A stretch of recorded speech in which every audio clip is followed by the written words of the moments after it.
மதுரை வழக்கறிஞர் சங்கத்தின் சார்பாக 19வது வாரமாக நடைபெற்று கொண்டிருக்கிற இந்த பயிற்சி வகுப்பினை முதல் வகுப்பினை நடத்த நம்மிடையே வருகை தந்திருக்கிற மூத்த வழக்கறிஞர் திரு அலகுமணி சார் அவர்களை உங்கள் சார்பாகவும் சங்கத்தின் சார்பாகவும் வருவென வரவேற்கிறேன். இந்த பயிற்சி வகுப்பினை தொடர்ந்து நடத்தி கொண்டிருக்கிற MBA சங்கத்தினுடைய தலைவர் அண்ணன் MK சுரேஷ் அவர்களை மேடைக்கு அழைக்கிறேன். அவர்களையும் வரவேற்பதோடு இன்றைய பயிற்சியை நடத்தவிருக்கிற அலகுமணி சாரை பற்றி உங்கள்கிட்ட நான் நிறைய சொல்ல வேண்டியதில்லை, நிறைய பார்த்துருப்பீங்க. உயர்நீதிமன்றத்தில் இருக்கிற த கிங் ஆஃப் ஆக்ட் 14 அப்படின்னு அவரை சொல்லுவோம். நாங்கள் செல்லமாக அப்படி தான் சொல்கிறது. ஆக்ட் 14 கேசஸை பொறுத்த வரைக்கும் ஏராளமான வழக்குகள் அவர் கையாண்டிருக்காங்க. அதே மாதிரி நம்ம சங்கத்திலேருந்து என்னென்ன வகுப்புகள் எடுக்கணும், வெளியிலேருந்து யாரை கூட்டிகிட்டு வந்து வகுப்புகள் எடுக்கணுன்றத அவங்க ரொம்ப ஆர்வமாக பண்ணிகிட்டு இருப்பாங்க. உயர்நீதிமன்றத்தில் நடக்கிற பல நிகழ்ச்சிகளை அவங்க ஒருங்கிணைச்சிருக்காங்க. லா எம்ஃபில் பண்ணியிருக்காங்க, டாக்டரேட், முனைவர் பட்டம் பெற்றவர். அதோடு எங்களுக்கெல்லாம் ஒரு சிறந்த ஆலோசகராக இருக்கிறவர்.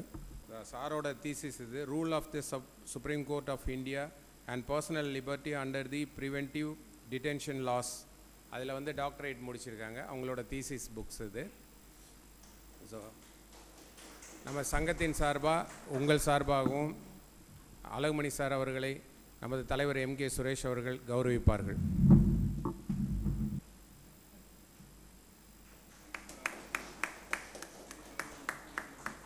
அடுத்ததாக முதல் வகுப்பினை முனைவர் அலகுமணி சார் அவர்கள் நடத்துவார்கள். அனைவருக்கும் இனிய காலை வணக்கம். ஒரு நீதித்துறை தேர்வில் வெற்றி அடைவதற்காக அந்த பயிற்சிக்கு வந்திருக்கும் அனைவருக்கும் முதல்ல வாழ்த்துக்களை தெரிவித்துக் கொள்கிறேன். இப்போ பாரில் முதல் கண் எனக்கு இந்த ஒரு வாய்ப்பை கொடுத்த மதுரை வழக்கறிஞர் சங்கத்துக்கு முதல்ல நான் என்னோடய பாதம் தாழ்ந்த நன்றியை தெரிவித்துக் கொள்கிறேன். இப்போ பார்த்தீங்கன்னா ப்ரிவென்டிவ் டிடென்ஷன் லா அதில் 2 ஆங்கிளில் பார்க்கலாம். ஒன்று இப்போ ப்ராக்டிஸ் ஆங்கிள், இன்னொன்று எக்ஸாமினேஷன் ஆங்கிள். இப்போ உங்களுக்கு எந்த ஆங்கிளில் உங்களுக்கு இப்போ ப்ராக்டிஸ் ஓரியன்டாக இந்த கிளாஸ் இருந்தால் யூஸ்ஃபுல்லாக இருக்குமா, இல்லை எக்ஸாமினேஷன் ஓரியன்டாக இருந்தால்? நீங்கள் 2 பேர், மற்றவங்க போத்து. ஓகே, இப்போ கிளப் பண்ணி எடுத்துக்கலாம். இப்போ பார்த்தீங்கன்னா நம்மளுக்கு சிலபஸ் எந்த சிலபஸாக இருந்தாலும் சரி, Tamil Nadu syllabus, other state, national syllabus எல்லாத்துலேயுமே பார்த்தீங்கன்னா ப்ரிவென்டிவ் ஆர்டிகல் 22 கான்ஸ்டியூஷன் ஒரு பார்ட்டு. இந்த கான்ஸ்டியூஷனில் ஆர்டிகல் 22 இன்னொரு திரும்ப அந்த ஏரியாவில் கொஸ்டின் கேட்குறாங்க. அதிலும் குறிப்பாக பார்த்தீங்கன்னா ப்ரிவென்டிவ் டிடென்ஷன் ஆர்டிகல் 22ல் இப்போ ரிப்பீட்டடாக ஏதாவது ஒரு கொஸ்டினாஸும் வந்துக்கிட்டு இருக்கு. இப்போ அவங்கள கிளாஸ் ரெடி பண்ணுறதுக்காக நானும் என்னோடய ஜூனியர் அட்வொகேட்ஸ் திரு மரிய எஸ்பான்னு ஒரு ஆஸ்பிரண்ட் எல்லாம் ஒரு சின்ன ரிசர்ச் பண்ணோம். கொஞ்சம் மாடல் கொஸ்டின்ஸ் எடுத்திருக்கோம். நான் அடுத்து பாரில் தரேன், நீங்கள் வாங்கிக்கோங்க. என்ன மாதிரி கொஸ்டின்ஸ் கேட்குறாங்கன்னு பார்த்தோம். ரொம்ப சிம்பிளாக ஆனால் கொஞ்சம் கன்ஃபியூசிங்காக ஏதாவது ஒரு கொஸ்டினாச்சும் கேட்டுக்கிட்டே இருக்காங்க. ஸோ டிடென்ஷன் நம்மளுக்கு ரொம்ப ஒரு எக்ஸாமினேஷன் பாயிண்ட் ஆஃப் வியூலையும் சரி, ப்ராக்டிஸ்லேயும் சரி ரொம்ப ஒரு முக்கியமான ஒரு சப்ஜெக்டாக இருக்குது. பார்த்தீங்கன்னா ஏன் மற்ற ஸ்டேட்டை விட தமிழ்நாடு ஜுடிஷியல் சர்வீஸை பொறுத்தளவுக்கு டிடென்ஷனில் முக்கியமான ஒரு கவனம் நம்ம செலுத்த வேண்டியது இருக்குது. என்ன காரணம்னு கேட்டிங்கன்னா 2021 data crime records bureau, national home ministry of India ஒவ்வொரு வருஷமும் crime records India, prison statistics in இந்தியான்னு சொல்லி பப்ளிகேஷன் போடுவாங்க. ஆன்லைனில் கிடைக்கும், நம்ம சர்ச் பண்ணாலே டவுன்லோட் ஆகும். அதில் பார்த்தீங்கன்னா 2021 இந்தியா முழுக்க போட்ட டிடென்ஷனில் 51.2% of the preventive detention passed in the state of Tamil Nadu. That is more than 50% of the detention contributed by our state. இது ட்ரூத். அதுக்கப்புறம் பார்த்தீங்கன்னா தமிழ்நாடு 51%, செகண்ட் பிளேஸில் தெலுங்கானா இருக்காங்க, அவங்க 11.4, தேர்ட் பிளேஸில் குஜராத் 10.7, மற்றவங்க எல்லாமே லெஸ் தென் 10% தான். சில ஸ்டேட் ரொம்ப மினிமல் டிடென்ஷன் தான் அவங்க யூஸ் பண்ணுறாங்க. அதேமாரி பார்த்தீங்கன்னா ப்ராக்டிக்கல் ஆஸ்பெக்டில் ஒரு முக்கியமான விஷயம், மெட்ராஸ் ஹைகோர்ட்டில் 2022 மட்டும் ஏறக்குறைய 2200 ஹேபியஸ் கார்பஸ் பெட்டிஷன் ஃபைல் பண்ணாங்க, challenging the preventive detention order in Madurai and as well as Madras high court. அதே மாதிரி இல்லை மெட்ராஸ் ஹைகோர்ட்டில் ஆல்மோஸ்ட் 2236. அதே மாதிரி 23 வந்து பார்த்தீங்கன்னா 23 ஒரு டேட்டா பார்த்தோம். ஜனவரியிலேருந்து ஆகஸ்ட் 16 வரைக்கும் மதுரை பெஞ்சில் மட்டும் ஆல்மோஸ்ட் 1041 ஹேபியஸ் கார்பஸ் பெட்டிஷன் வந்து ஃபைல் பண்ணியிருக்காங்க. ஸோ இது வந்து ஒரு டேட்டா. ஒரு ஹேபியஸ் கார்பஸ் பெட்டிஷன் வந்து பெஞ்சில் ஃபைல் ஆகினா ஒன்று வந்து சேலஞ்சிங் த இல்லீகல் கஸ்டடி, நான் ஸ்டேச்சுட்டரி கஸ்டடின்னு சொல்லுவோம். இன்னொன்று வந்து statutory challenging the detention order. நான் ஸ்டேச்சுட்டரி கஸ்டடி பொறுத்தளவுக்கு உங்களுக்கு நல்லா தெரியும். ஒரு illegal custody by the state agency or by private individual. ஒருத்தர் வந்து அவரோட right to freedom of movement, personal liberty curtail ஆகும்போது நம்ம ஹைகோர்ட்டில் habeas corpus writ petition file பண்ணலாம். அதே போல் detention order passed by the authority, competent authority, அதை சேலஞ்ச் பண்ணி ஹைகோர்ட்டில் ஹேபியஸ் கார்பஸ் ரிட் பெட்டிஷன் போடுவோம். இப்போ டிடென்ஷன் ஆர்டர் அப்படின்னு பார்க்கும்போது பார்த்தீங்கன்னா எப்படி டிடென்ஷன் ஆர்டர் என்ன, எப்படி அதோட ஹிஸ்ட்ரி தெரிஞ்சிக்க வேண்டியது நம்மளுக்கு ரொம்ப ஒரு முக்கியமான ஒரு விஷயமா இருக்குது. பார்த்தீங்கன்னா இந்த டிடென்ஷன், ப்ரிவென்டிவ் டிடென்ஷனோட ஹிஸ்ட்ரி வந்து ப்ரீ இண்டிபெண்டன்ஸ் பீரியட்லேயே வந்து ஆரம்பிச்சது. ப்ரீ இண்டிபெண்டன்ஸ்லேயே பார்த்தீங்கன்னா ஒரு பெரிய நிறையா ஸ்ட்ரகிள் நடக்குது. அது பெங்கால் பிரிசனர்ஸ் ஆக்ட்டுங்கிறத கொண்டு வராங்க. இப்போ பின்னாடி ரவுலட் ஆக்ட் உங்களுக்கு எல்லாத்துக்கும் நல்லா தெரியும். இந்த ரவுலட் ஆக்டை எதிர்த்து இந்தியா முழுக்க ஒரு மிகப்பெரிய போராட்டம் வந்து நடைபெற்றது. அதுக்கு பின்னாடி வந்து இந்த இந்தியா இண்டிபெண்டன்ஸ் வராங்க. ஏறக்குறைய பார்த்தீங்கன்னா 47 இண்டிபெண்டன்ஸ், 50 வரைக்கும் தான் வந்து இந்தியாவில் ஒரு டிடென்ஷன் வந்து ப்ரிவென்டிவ் டிடென்ஷன் எதுவுமே இல்லாத இருந்த காலம். இப்போ 1950 உங்களுக்கு தெரியும். அப்போ வந்து இப்போ நம்ம கான்ஸ்டியூஷன் ஒரு பக்கம் ஃப்ரேம் பண்ணிக்கிட்டு இருக்காங்க. இன்னொரு பக்கம் சில ஸ்டேட்ஸ் உங்களுக்கு தெரியும், ஹிஸ்ட்ரி பார்த்துருப்பீங்க. ஹைதராபாத், காஷ்மீர், இப்போ நார்த் ஈஸ்ட், போல் நிறைய இடங்களில் அவங்க வந்து யூனியன் ஆஃப் இந்தியாவோட ஜாயின் பண்ணுறது சம்மந்தமாக நிறையா பிரச்சனைகள் வந்து போய்கிட்டு இருக்கு. அப்போ அது ஒரு கண்ட்ரோல் எடுக்கிறதுக்காக அப்போ இருந்த honourable minister Vallabhbhai Patel sir வந்து ஒரு லெஜிஸ்லேஷன் கொண்டு வரலான்னு பார்லிமெண்ட்டில் ப்ளேஸ் பண்ணுறாங்க. அப்போ கடுமையான எதிர்ப்பு, பெரிய டிபேட் நடக்குது. எப்படி நம்ம வந்து ஃப்ரீடம் இண்டிபெண்ட் இந்தியாவில் வந்து ப்ரிவென்டிவ் டிடென்ஷன் வேணுமா அப்படின்னு சொல்லி ஒரு பெரிய டிபேட் நடக்குது. அதுக்கு பின்னாடி என்ன செய்கிறாங்க, ஒரே ஒரு பீரியட் ஆஃப் 1 இயர் மட்டும் ப்ரிவென்டிவ் டிடென்ஷன் கொண்டு வருவோம், ப்ரிவென்டிவ் டிடென்ஷன் ஆக்ட் கொண்டு வந்து அதுக்கப்புறம் அதை 1 இயர் மட்டும் கொண்டு வருவோம்னு சொல்கிறாங்க. இப்போ பார்லிமெண்ட்டில் அதை அக்செப்ட் பண்ணுறாங்க. அப்போ தான் உங்களுக்கு தெரியும் ஏகே கோபாலன் கேஸ்.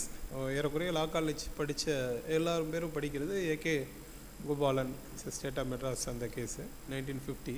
அதில் அந்த ஆக்ட் ஏகே கோபாலன் வந்து ஒரு இப்போ ஃப்ரீடம் ஃபைட்டர், கம்யூனிஸ்ட் லீடர். அவங்கள அந்த ஆக்டில் டிடைன் பண்ணுறாங்க, சுப்ரீம் கோர்ட்டில் சேலஞ்ச் பண்ணுறாங்க. அப்போ கான்ஸ்டியூஷனல் வேலிடிட்டி ஆஃப் அந்த ஃபஸ்ட்டு டிடென்ஷன் ஆக்டை சேலஞ்ச் பண்ணும்போது சுப்ரீம் கோர்ட் வந்து அதை அப்ஹோல்டு பண்ணுறாங்க.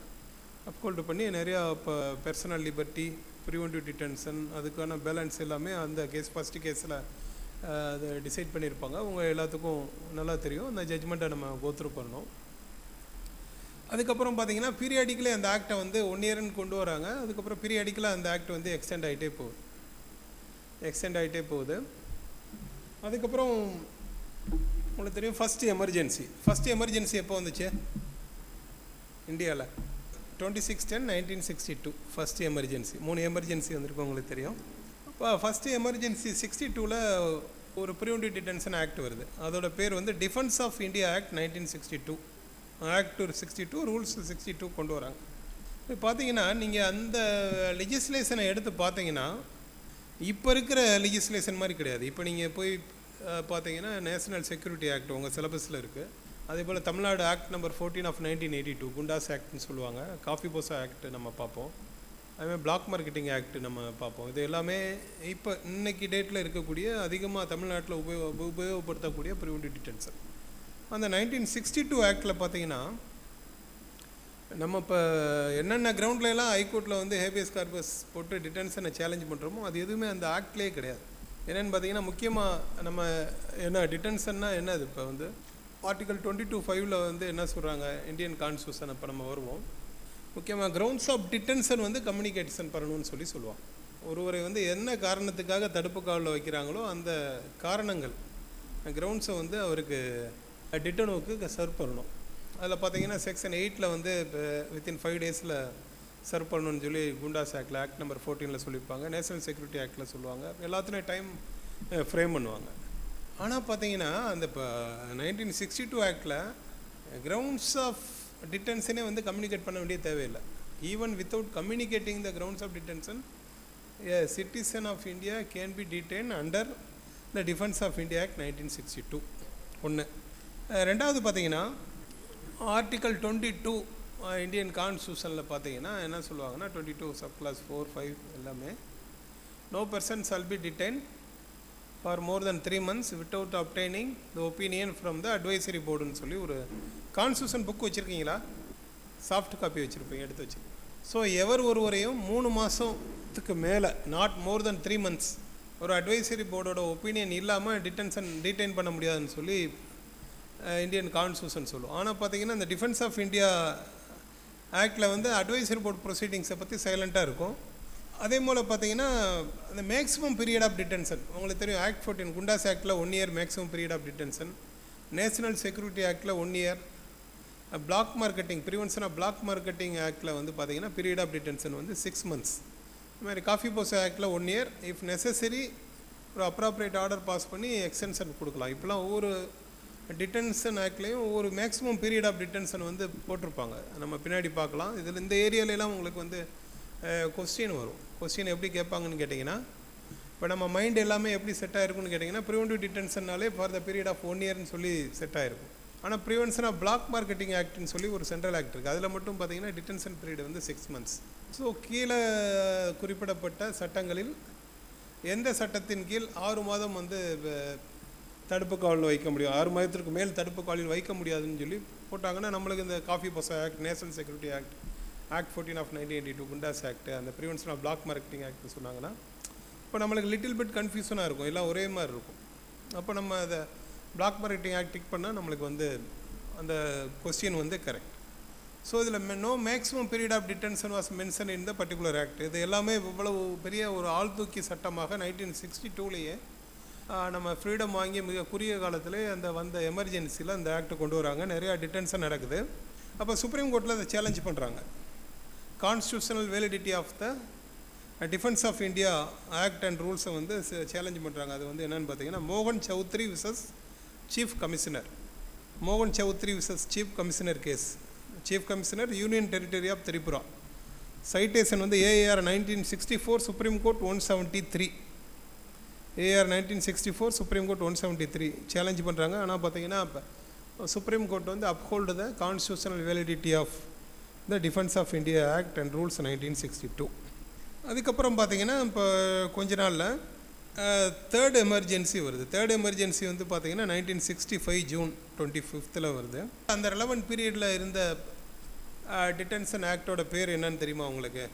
75 எமர்ஜென்சி. ஆனால் 71லேருந்தே ஒரு ப்ரிவென்டிவ் டிடென்ஷன் இந்தியா முழுக்க இருக்குது. அது தமிழ்நாட்டிலையும் அதிகமாக பயன்படுத்துகிறாங்க. இன்றைக்கி நிறையா ரொம்ப பாப்புலரான ஒரு legislation preventive detention legislation. Yes, மிசாவோட எக்ஸ்பென்ஷன் என்னன்னு தெரியுமா? Maintenance of internal security act. Very good. So maintenance of internal security act 1971. அது பார்த்தீங்கன்னா அதோட கான்ஸ்டியூஷனல் வேலிடிட்டியை சேலஞ்ச் பண்ண கேஸ் தான் நம்ம இன்றைக்கி சொல்கிறோம் ஹேபியஸ் கார்பஸ் கேஸ்ன்னு சொல்லி. What is called habeas corpus case in India? ADM Jabalpur versus Shivkant Shukla. So ADMனா வேறு ஒன்றும் இல்லை, அடிஷ்னல் டிஸ்ட்ரிக்ட் முன்சிப். ஜபல்பூருங்கிறது ஊர். ஸோ டிடென்ஷன் ஆர்டர் பாஸ் பண்ணுறாங்க. அந்த கேஸோட பேக்ரவுண்டு உங்களுக்கு தெரியும். இந்தியா முழுக்க மெயின்டெனன்ஸ் ஆஃப் இன்டர்னல் செக்யூரிட்டி ஆக்டில் டிடென்ஷன் ஆர்டர் பாஸ் பண்ணுறாங்க. அந்தந்த ஹைகோர்ட்ஸில் வந்து சேலஞ்ச் பண்ணுறாங்க. நிறைய ஹைகோர்ட்டில் வந்து டிடென்ஷன் ஆர்டரை குவாஸ் பண்ணுறாங்க. சில கோர்ட்டில் வந்து இப்போ குவாஸ் எமர்ஜென்சி பீரியடில் ஹைகோர்ட் வந்து ஹேபியஸ் கார்பஸ் ஜூரிஸ்டிக்ஷனை வந்து எக்ஸசைஸ் பண்ண முடியுமா அப்படிங்கிற கொஸ்டின்ஸ் வந்து டிஃப்ரெண்ட் ஹைகோர்ட்ஸ் வந்து டிஃப்ரெண்ட் ஒப்பீனியன் தராங்க. அப்போ சுப்ரீம் கோர்ட் வந்து எல்லா கேஸையும் அவங்க இங்கே ரெஃபர் பண்ணி அவங்க சுப்ரீம் கோர்ட்டில் உட்காந்து டிசைட் பண்ணுறாங்க. உங்களுக்கு தெரியும், எக்ஸப்ட் ஆனரபிள் ஜஸ்டிஸ் HR கண்ணாஜியை தவிர மற்ற ஜட்ஜஸ் எல்லாம் அனானிமஸ் ஒப்பீனியன் கொடுக்குறாங்க. ஸோ அதை அப்ஹோல்டு பண்ணுறாங்க. மிசா ஆக்டை அப்ஹோல்டு பண்ணுறாங்க. ஜஸ்டிஸ் HR கண்ணா வந்து ஒரு டிசெண்டிங் ஒப்பீனியன் கொடுக்குறாங்க. அந்த டிசெண்டிங் ஒப்பீனியன் வந்து பின்னாடி எந்த கேஸில் வந்து மெஜாரிட்டி ஒப்பீனியனாக மாறுது உங்களுக்கு தெரியும். மேனகா காந்தி கேஸ். மேனகா காந்தி கேஸில் சேர் கண்ணாஜி ADM ஜபல்பூரில் என்ன சொல்லியிருப்பாங்களோ அது வந்து மெஜாரிட்டி ஒப்பீனியனாக மாறும். ஈவன் சப்சிக்வெண்ட்லி உங்களுக்கு தெரியும் Aadhaar case, personal liberty case இந்தியாவில் என்னது அது, ஆதார் கார்டு கேஸ். புட்டுலுசாமியில் ஏடிஎம் ஜபல்பூரை டிஸ்கஸ் பண்ணி அதில் உள்ள ஒப்பீனியன் எல்லாத்தையும் இவங்க வந்து இப்போ ஓவர்ரூல் பண்ணி பர்சனல் லிபர்ட்டி பற்றி ஒரு நியூ டைமென்ஷனை புட்டுலுசாமி கேஸில் ஆனரபிள் சுப்ரீம் கோர்ட் சொல்லியிருப்பாங்க. இன்றைக்கி அதுதான் வந்து லாவாக இருக்குது. ஸோ பார்த்தீங்கன்னா இப்போ ஏகே கோபாலன் வியூவும் ஏடிஎம் ஜபல்பூர் வியூவும் ஒரே மாதிரி இருக்கும். பின்னாடி சப்சிக்வெண்ட் ஆஃப்டர் எமர்ஜென்சி ஈவன் உங்களுக்கு தெரியும் ஏடிஎம் ஜபல்பூரில் மெஜாரிட்டி வியூ கொடுத்த ஜட்ஜஸ் வந்து மேனகா காந்தி கேஸில் அதை அப்படியே மாற்றி வருவாங்க, இங்கே உள்ள மெஜாரிட்டி வியூ கொடுப்பாங்க. அதெல்லாம் ரொம்ப இன்ட்ரெஸ்டிங் ஜட்ஜ்மெண்ட்ஸு. கண்டிப்பாக மஸ்ட் ரீட் அப்படின்னு சொல்லக்கூடிய இந்தியன் சுப்ரீம் கோர்ட்டோட ஜட்ஜ்மெண்ட்ஸில் இது எல்லாமே ஈவன் இந்த ஜட்ஜ்மெண்ட்ஸ்லாம் நம்ம கட்டாயம் படிக்கணும். ஏகே கோபாலன் படிக்கணும், ஏடிஎம் ஜபல்பூர் படிக்கணும், மேனகா காந்தி படிக்கணும், புட்டுலுசாமி படிக்கணும். அதே போல் பார்த்தீங்கன்னா அதுக்கப்புறம் இது வந்து சுப்ரீம் கோர்ட் அப்ஹோல்டு பண்ணிடுறாங்க. அதுக்கு பின்னாடி உள்ள காலத்தில் ஆஃப்டர் எமர்ஜென்சி பீரியட் முடிஞ்சதுக்கப்புறம் 1980 நேஷனல் செக்யூரிட்டி ஆக்ட் வந்து கொண்டு வராங்க. நேஷனல் செக்யூரிட்டி ஆக்ட் இந்தியாவில் வருது. என்ன செய்யணும்னு நம்ம சொல்லுவோம், அது உங்களுக்கு வந்து சிலபஸில் இருக்குது அந்த ஆக்டு. ஸோ நேஷனல் செக்யூரிட்டி ஆக்டை வந்து இப்போ அதோட கான்ஸ்டியூஷனல் வேலிடிட்டியை வந்து சேலஞ்ச் பண்ணுறாங்க சுப்ரீம் கோர்ட்டில். ஏன்னா இதெல்லாம் வந்து இந்த கொஸ்டின்ஸ் வந்து ரொம்ப முக்கியம். கான்ஸ்டியூஷனல் வேலிடிட்டியை வந்து எந்த கேஸில் சேலஞ்ச் பண்ணாங்க அப்படிங்கிறது ரொம்ப முக்கியம். உங்களுக்கு தெரியுமா, நேஷனல் செக்யூரிட்டி ஆக்டோட கான்ஸ்டியூஷனல் வேலிடிட்டியை எந்த கேஸில் சுப்ரீம் கோர்ட் கன்சிடர் பண்ணுறாங்க சொல்லுங்கள் பார்ப்போம். ஏன்னா நேஷனல் செக்யூரிட்டி ஆக்ட் உங்கள் சிலபஸில் இருக்கு இல்லையா, பார்த்துருப்பீங்களா? அது எந்த கேஸில் டிசைட் பண்ணுறாங்க? ஏகே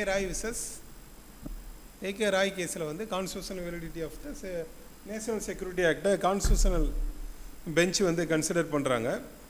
அதுலேயுமே நேஷனல் செக்யூரிட்டி ஆக்ட் வந்து கான்ஸ்டியூஷனலி வேலிட்னு சொல்லி சுப்ரீம் கோர்ட் வந்து சொல்கிறாங்க. ஸோ ஏகே ராய் கேஸில் நிறையா ரூல்ஸ் எல்லாம் லைட் அவுட் பண்ணுறாங்க. அதில் ரைட்ஸ் ஆஃப் த டிட்டனோ பற்றி நிறையா எமர்ஜ் ஆகுது. What are all the rights of the preventive detention டிட்டனோங்கிற பற்றி ஏகே ராய் கேஸில் நிறையா கன்சிடர் பண்ணுறாங்க. ஒரு அட்வொகேட் வந்து ப்ரிவென்டிவ் டிடென்ஷன் பிரிசனரை வந்து ரெப்ரசன்ட் பண்ண முடியுமா பிஃபோர் த அட்வைசரி போர்டு அப்படிங்கிற கேஸை வந்து அதில் டிசைட் பண்ணுறாங்க.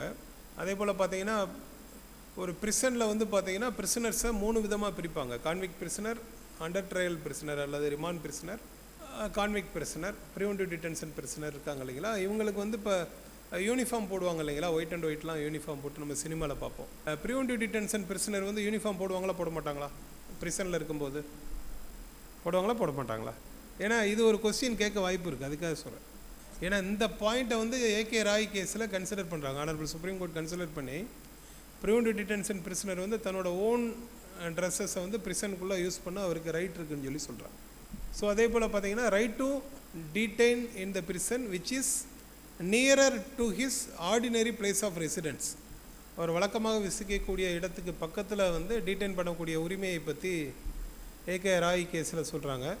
அதே மாதிரி right to interview with the family members of the detenu, family மெம்பர்ஸோட இன்டர்வியூ பார்க்குறது, நேர்காணல் செஞ்சு பேசுகிறது அவங்களோட உரிமைன்னு சொல்கிறாங்க. அதே போல் பார்த்தீங்கன்னா right to communicate relating to the place of detention and detention order to the family members of the detenu பற்றி இந்த கேஸில் கன்சிடர் பண்ணுறாங்க. எந்த இடத்துல, ஏன்னா அதுக்கு முன்னாடி உங்களுக்கு தெரியும் டியூரிங் த எமர்ஜென்சி நம்ம பேசணும், பீரியட் வந்து கிடையாது, எங்கே டீடைன் பண்ணுறோம், கிரவுண்ட்ஸ் எதுவுமே தராமல் ஒருத்தரை வந்து டீடைன் பண்ணலாம். அப்போ இதில் வந்து சுப்ரீம் கோர்ட் அதை கன்சிடர் பண்ணாங்க. எங்கே டீடைன் பண்ணுறாங்கன்னு சொல்லி ஃபேமிலி மெம்பர்ஸ்க்கு சொல்லணும். அந்த டிடென்ஷன், அந்த கம்யூனிகேஷன் வந்து ஃபேமிலி மெம்பர்ஸ்க்கு தரணும்னு சொல்லி அதில் சொல்கிறாங்க. இந்த மாதிரி நிறைய விஷயங்களை ஏகே ராய் கேஸில் rights of the preventive detention பிரிசனரை பற்றி அது வந்து constitutional bench, AK Roy case வந்து கான்ஸ்டியூஷனல் பெஞ்ச் ஜட்ஜ்மெண்ட்டு அதில் வந்து கன்சிடர் பண்ணுறாங்க. ஸோ இப்போ பார்த்தீங்கன்னா நம்ம ப்ரிவென்டிவ் டிடென்ஷன் ஏதாவது ஒரு கொஸ்டின்ஸ் வந்து நம்மளுக்கு கேட்குறாங்க. அதுக்கு முன்னாடி நம்ம எல்லாம் தெரிஞ்சுக்கிற வேண்டியது வந்து ஆர்டிகல் 22. யார்கிட்ட கான்ஸ்டியூஷன் புக் இருக்குது? ஆர்டிகல் 22 யாராச்சும் வாசிங்களே பார்ப்போம். ஆர்டிகல் 22 முதல் என்ன சொல்லுது? Freedom of arrest and detention. Article 22 எந்த சாப்டரில் வருது? அது அந்த டைட்டில் கொடுப்பாங்களே ஒவ்வொன்றுக்கும், ஃப்ரீடம், ஈக்குவாலிட்டி, ப்ரியாம்பிள் அதெல்லாம் சொல்லுவாங்க இல்லைங்களா. அதே மாதிரி 22க்கு என்ன சொல்கிறாங்க? அதை இல்லை, அந்த 22க்கு மட்டும் என்னது என்னங்க?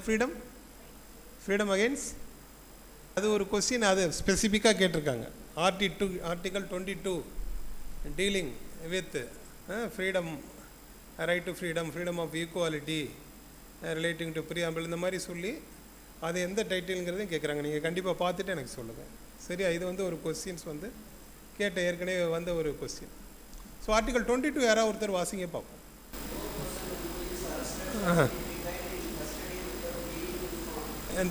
நோ பர்சன்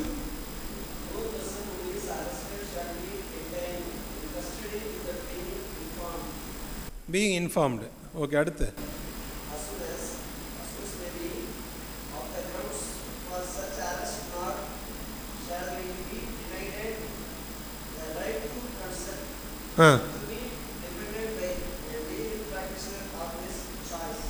சொல்லுங்க பார்ப்போம். ஆர்டிகல் 22 சப்ளாஸ் 1 சார் சொன்னார். அதை பற்றி யாராச்சும் எக்ஸ்பிளைன் பண்ணுங்க. சும்மா சொல்லுங்க, நம்ம தானே இருக்கோம்.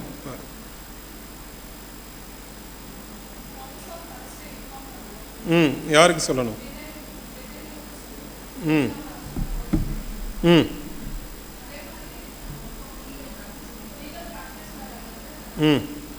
கன்சல்ட் பண்ணலாம். அது எந்த கிளாஸ் சொல்லுது? எந்த கிளாஸ் சொல்லுது? அது மொத்தம் ஆர்டிகல் 22 எத்தனை கிளாஸ் இருக்குது? 22 வந்து protection against arrest and detention in certain கேசஸ்ன்னு சொல்கிறாங்க. சப் கிளாஸ் 1 வந்து சார் சொன்னாங்க, no person who is arrested shall be detained in custody without being informed. என்ன சொல்கிறாங்க? வித்தவுட் பீயிங் இன்ஃபார்ம்டு வந்து no arrest. Okay, who is arrested and detained in custody shall be produced. So என்ன, without being informed வந்து ஒரு arrest. As soon as may be of the grounds for such arrest not shall be denied the right to consult and to be defended by a legal practitioner of his choice. So right to consult with a legal practitioner, இது வந்து fundamental right. அதுமாதிரி right to be informed about the arrest. உங்களுக்கு தெரியும், இந்த பாயிண்டில் number of cases வந்திருக்கு. இந்தியாவில் வந்து legal services authority, free legal aid movement, அது எல்லாமே எமர்ஜ் ஆனதுக்கு எல்லாமே ஆரிஜின் வந்து ஆர்டிகல் 20 சப் கிளாஸ் ஒன்று தான். இது வந்து பெரிய பர்சனல் லிபர்ட்டியில் ரொம்ப ஒரு முக்கியமான ஒரு விஷயமா இருக்குது. நம்ம அட்வொகேட் ப்ரொஃபஷன்லேயும் நம்மளுக்கு இருக்கக்கூடிய ஒரு ரைட்டை வந்து பேஸ் பண்ணி தான் ஆர்டிகல் 20 சப் கிளாஸ் 1 வந்து சொல்லுவோம், 22(1). ஸோ சப் கிளாஸ் 2 பார்த்தீங்கன்னா, every person who is arrested and detained in custody shall be produced before the nearest magistrate within a period of 24 hours of such arrest, excluding the time necessary for the journey from the place of arrest to the court of the magistrate, and no such person shall be detained in custody beyond the set period without the authority of a magistrate. So என்னது part 2 என்ன சொல்கிறாங்க அந்த second class? So produce before the learned judicial magistrate within a period of 24 hours. So ரெண்டாவது 3 பாருங்கள். இது அது பார்த்தீங்கன்னா sub clause 1, 2 fundamental right கிளியராக இருக்குது. அதுக்கு எக்ஸப்ஷன் கிளாஸ் வந்து சப் கிளாஸ் 3 வரும். அதை வாசிங்க பார்ப்போம்.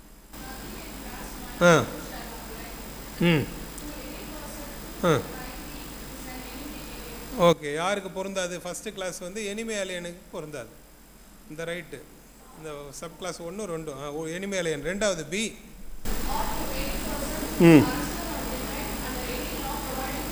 For preventive detention. ஸோ அது யாருக்கு பொருந்தாதுன்னு கேட்டிங்கன்னா, ப்ரிவென்டிவ் டிடென்ஷனுக்கு பொருந்தாது. Right to consult with lawyer, produce before the nearest magistrate within 24 hours, right to be inform. இது வந்து இதுக்கு எக்ஸப்ஷன் சொல்லி கொண்டு வராங்க. ஸோ இதுவுமே வந்து ஒரு கொஸ்டினாக கேட்கலாம், மனசில் வச்சுக்கோங்க. இப்போ சப் கிளாஸ் 4 என்ன சொல்கிறாங்கன்னு பாருங்கள். சொல்லுங்கள் பார்ப்போம். சப் கிளாஸ் 4 யாராவது வாசிங்க.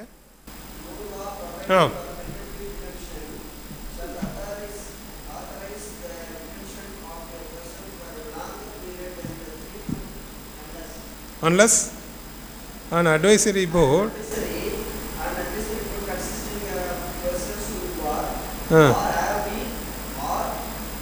or appointed to be appointed as judges of high courts as reported before the expiration of the set period of 3 months that there is which opinion sufficient cause of for such detention provided that nothing that nothing in this subclass shall authorize the detention of any person beyond the maximum period prescribed by any law made by Parliament under subclass B of class 7 or B Such person is detained in accordance with the provisions of any law made by Parliament under subclasses A and B of classes 7. Okay.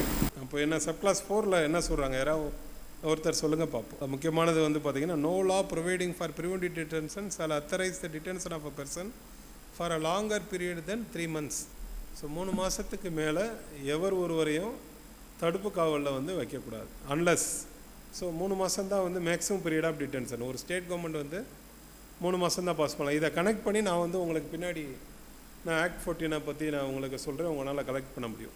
அதே போல் ஏன் எப்போ வைக்க முடியும்னு கேட்டிங்கன்னா, an advisory board consisting of persons who are or have been or are qualified to be appointed as judges of a high court as reported before the expiration of set period of 3 months. எப்போ வைக்கலான்னு கேட்டிங்கன்னா, ஒரு advisory board, ஒரு யார் high court ஜட்ஜாக இருக்கிற அல்ல இருக்கக்கூடிய தகுதியுடைய ஒரு அட்வைசரி போர்ட் டீம் முன்னாடி அவங்கள வந்து இப்போ ப்ரொடியூஸ் பண்ணி அவங்ககிட்ட ஒப்பீனியன் வாங்கினா மட்டும்தான் 3 மாதத்துக்கு மேலே ஒரு டிடென்ஷன் பீரியடில் வைக்க முடியுங்கிறது ஆர்டிகல் 22 சப்கிளாஸ் 4 வந்து சொல்லுது. ஸோ இதை வந்து நிறையா எக்ஸாமினேஷனில் கேட்டிருக்காங்க. எப்படி கேட்குறாங்கன்னா, 2 மாதிரி கேட்குறாங்க. அந்த கொஸ்டின்ஸ் பார்த்தேன், கர்நாடகாவில் கேட்டிருக்காங்க. ஒரு ஸ்டேட் கவர்மெண்ட் வந்து without obtaining opinion from the advisory board for the what period a person can be detained அப்படிங்கிறது வந்து கொஸ்டின் கேட்குறாங்க. ரெண்டாவது என்ன மாதிரி கேட்குறாங்கன்னா, இன்னும் எப்படி கன்ஃபியூஸ் பண்ணுறாங்கன்னா, ஒரு டீடைனிங் அத்தாரிட்டி யாருங்கிறது நான் பின்னாடி சொல்கிறேன். டீடைனிங் அத்தாரிட்டிங்கிறவர் ஒரு கமிஷனர் ஆஃப் போலீஸ் அல்லது டிஸ்ட்ரிக்ட் கலெக்டர். ஒரு டிடென்ஷன் ஆர்டர் பாஸ் பண்ணும்பொழுது ஸ்டேட் கவர்மெண்ட்டோட ஒப்பீனியன் இல்லாமல் எவ்வளோ நாள் டிடென்ஷன் ஆர்டர் பாஸ் பண்ணலாங்கிற 2 கொஸ்டின் வந்து கேட்குறாங்க. அதுக்கு இப்போ என்னன்னு கேட்டிங்கன்னா, ஒரு டீடைனிங் அத்தாரிட்டி எத்தனை நாள் அவர் பாஸ் பண்ணலான்னு கேட்டிங்கன்னா 12 days வந்து பாஸ் பண்ணுவாங்க டிடென்ஷன் ஆர்டர். ஒரு மதுரை கமிஷனர் ஆஃப் போலீஸ் வந்து ஒரு ப்ரிவென்டிவ் டிடென்ஷன் ஆர்டர் பாஸ் பண்ணுறாருன்னா, ஃபஸ்ட்டு வந்து நீங்கள் டிடென்ஷன் ஆர்டர் வாங்கி பார்த்தீங்கன்னா for the period of 12 days தான் அவன் இருக்கும். Unless otherwise it is approved by the state government. ஒரு ஸ்டேட் கவர்மெண்ட்டை வந்து அவர் பாஸ் பண்ண டிடென்ஷன் ஆர்டரை, அது நேஷனல் செக்யூரிட்டி ஆக்டாக இருந்தாலும் சரி அல்லது குண்டாஸ் ஆக்டாக இருந்தாலும் சரி, அந்த பிளாக் மார்க்கெட்டிங் ஆக்டாக இருந்தாலும் சரி, எக்ஸப்ட் காஃபி புஸ்ஸா, கவர்மெண்ட் வந்து அந்த ஆர்டரை வந்து அப்ரூவ் பண்ணணும். அப்ரூவ் பண்ணால் தான் அந்த டிடென்ஷன் ஆர்டருக்கு வந்து அதோட லைஃப் வந்து இருக்கும். ஸோ ஒன்ஸ் வந்து கவர்மெண்ட் வித்தின் 12 daysக்குள்ளே அந்த ஆர்டரை அப்ரூவ் பண்ணி ஒரு கம்யூனிகேஷன் ஆர்டர் பாஸ் பண்ணலைன்னா அது அந்த டிடென்ஷன் ஆர்டர் வந்து நேச்சுரல் டெத்தாக போயிடும். சரி, கவர்மெண்ட் வந்து 12 daysல அப்ரூவ் பண்ணிட்டாங்க அப்படின்னா அடுத்த கொஸ்டின் என்னன்னு கேட்டிங்கன்னா, all document placed before the advisory board within 3 weeks relating to Act number 14 of 1982. ஏன்னா நம்ம தமிழ்நாட்டில் வந்து குண்டாஸ் ஆக்ட் தான் நம்ம ஸ்டேட் ஆக்ட், அதனால நான் அதை சொல்கிறேன். மற்ற ஆக்டை வந்து உங்களுக்கு கம்பேரிட்டிவ் டேபிள் தரேன். ஒரு டிடென்ஷன் ஆர்டர் போடும்பொழுது 3 weeksக்குள்ளே அந்த all relevant document shall be placed before the advisory board.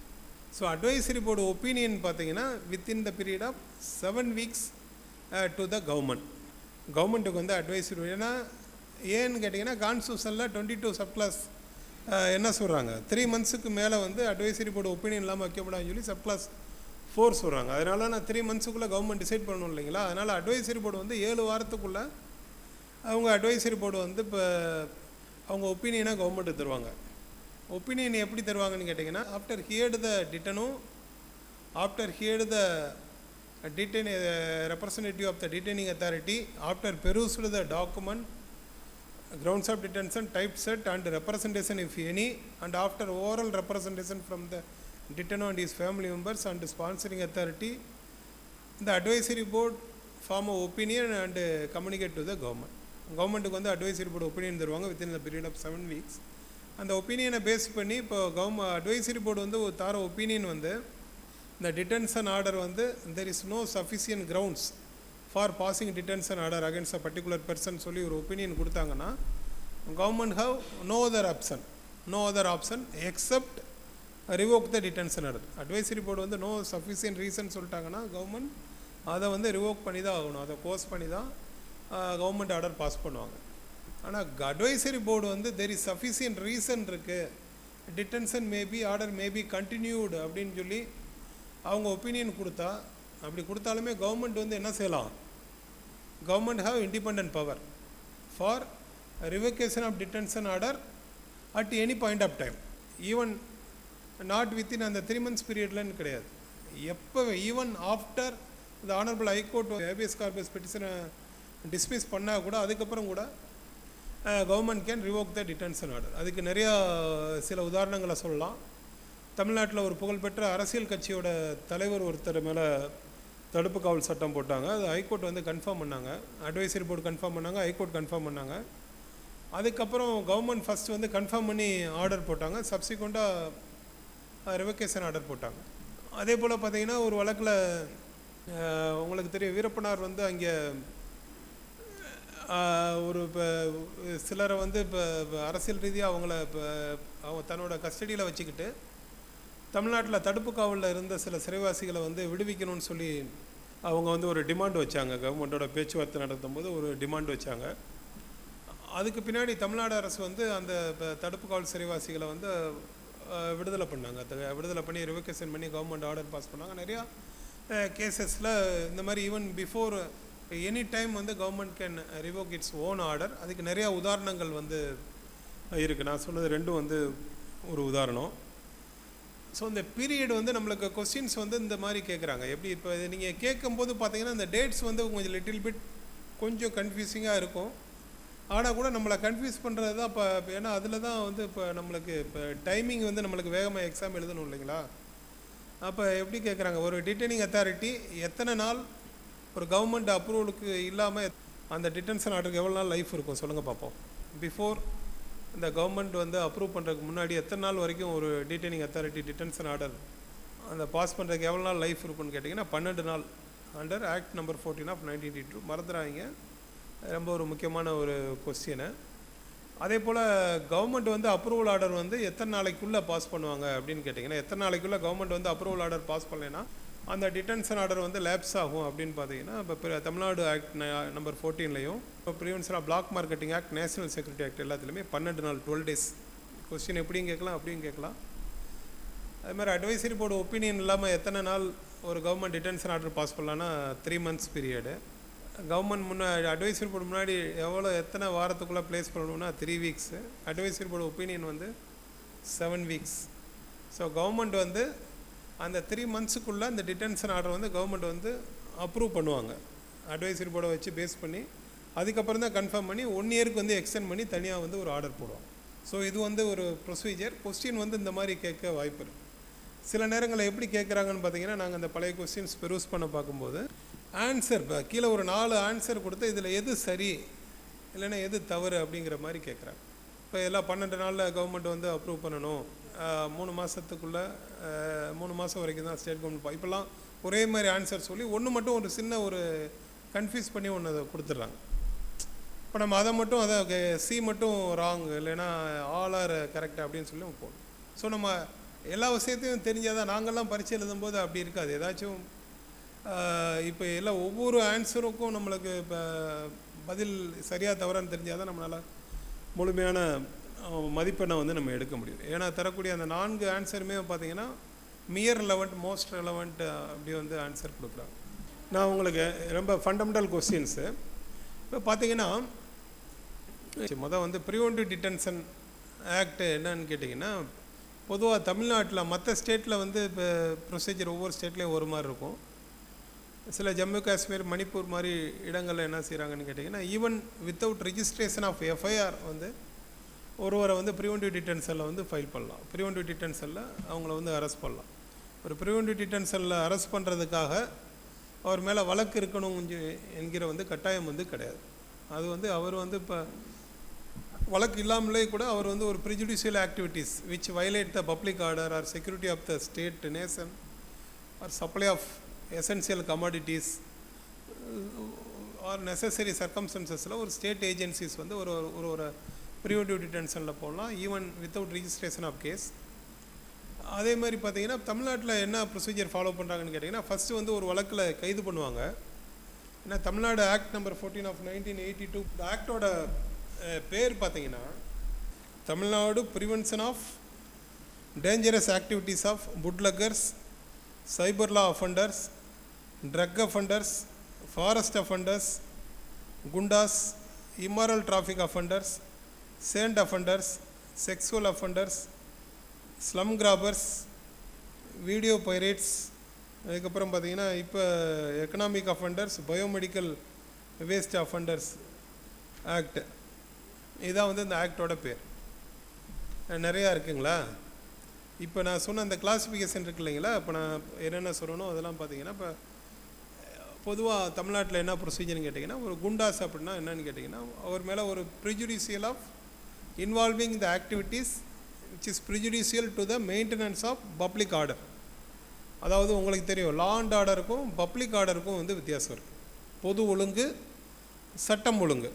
நீங்கள் குண்டர் சட்டத்தில் பதிவு செய்யப்பட்ட வழக்குகளை எடுத்து பார்த்தீங்கன்னா, இப்போ ஒருத்தர் வந்து போவார், ஒருத்தர் வார தடுத்து நிறுத்தி கத்தியை காமிச்சு மிரட்டி அவர்கிட்ட இருந்து ஒரு பணத்தை பிடுங்கிட்டு, அதுக்கப்புறம் அவர் என்ன செய்வாருன்னு கேட்டிங்கன்னா, நான் யாருன்னு தெரியுமா, அந்த ஏரியாலேயே பெரிய ரவுடி, என்கிட்ட வந்து பணம் என்கிட்ட கொடுக்காமல் போக முடியுமா அப்படின்னு சொல்லிட்டு கத்தியை வந்து தலையை வச்சு சுற்றிட்டு ரொம்ப சத்தம் போடுவார். கத்தியை காமிச்சு மிரட்டினோன்னா அப்போ அங்கே இருந்த மக்கள்லாம் சிதறி ஓடுவாங்க. போக்குவரத்து ஸ்தம்பித்தது. அங்கே இருக்கிற எல்லாமே கடைக்காரவங்கெல்லாம் கடையை அரைச்சாங்க. பைக்கில் வந்தவங்களாம் வண்டியை திருப்பிட்டு ஓடினாங்க. சிறிது நேரம் வந்து அங்கே வந்து ரொம்ப ஒரு பொது அமைதிக்கு பாதிப்பு ஏற்பட்டுச்சு அப்படிங்கிற வார்த்தையை வந்து யூஸ் பண்ணுவாங்க.